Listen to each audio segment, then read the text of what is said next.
ভারতে 18তম লোকসভা নির্বাচনের শেষ দফার ভোট গ্রহণ চলছে। সবশেষ খবর জানাতে এই মুহূর্তে কলকাতায় আছেন রিপোর্টার সুব্রত আচার্য। সরাসরি যাচ্ছি তার কাছে। বিশ্বের বৃহত্তম গণতান্ত্রিক অধিকার প্রয়োগ উৎসব 47 দিন ধরে যে উৎসব চলছে, সেই উৎসবের আজকে কিন্তু শেষ ধাপ, অর্থাৎ 7 দফার যে ভোট পর্ব নির্বাচন কমিশন ঘোষণা করেছিল তার কিন্তু আজকেই শেষ ধাপ। আমরা রয়েছে এই মুহূর্তে কলকাতার পাশের দমদম সংসদীয় আসনে। আপনি জানেন যে দমদম নানা কারণে অত্যন্ত গুরুত্বপূর্ণ, কলকাতার একদম কাছে, এবং রাজনৈতিকভাবেও এই অঞ্চলের তৃণমূল এবং বিজেপি দুই দলেরই একেবারে শেয়ানে লড়াই।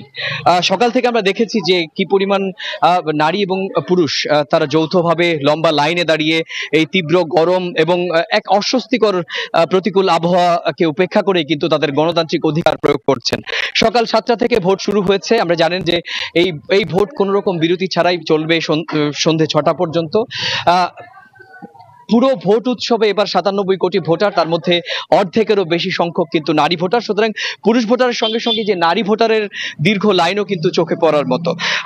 যেটা বলছিলাম যে প্রতিকূল আবহাওয়া উপেক্ষা করে পশ্চিমবঙ্গ বরাবরই ভোটের পার্সেন্টেজে এগিয়ে। নির্বাচন কমিশন যে সকাল 7টা থেকে 11টা পর্যন্ত যে ভোটের যে হার ঘোষণা করেছে তাতে দেখা গিয়েছে প্রায় 30% ভোট পড়েছে পশ্চিমবঙ্গে, এবং ভারতের যে 8টি রাজ্যে 57টি সংসদীয় আসনে ভোট হচ্ছে সেখানে কিন্তু পড়েছে 25%-এর আশেপাশে। আপনি জানেন যে প্রথম থেকে ষষ্ঠ দফা পর্যন্ত ভোটের যে গড় সেটি 66.এর আশেপাশে। নির্বাচন কমিশন আশা প্রকাশ করছে যে এই শেষ দফায় ভোটের যে সার্বিক ভোট পড়ার যে হার সেটি 70-এর ওপরে পৌঁছাবে।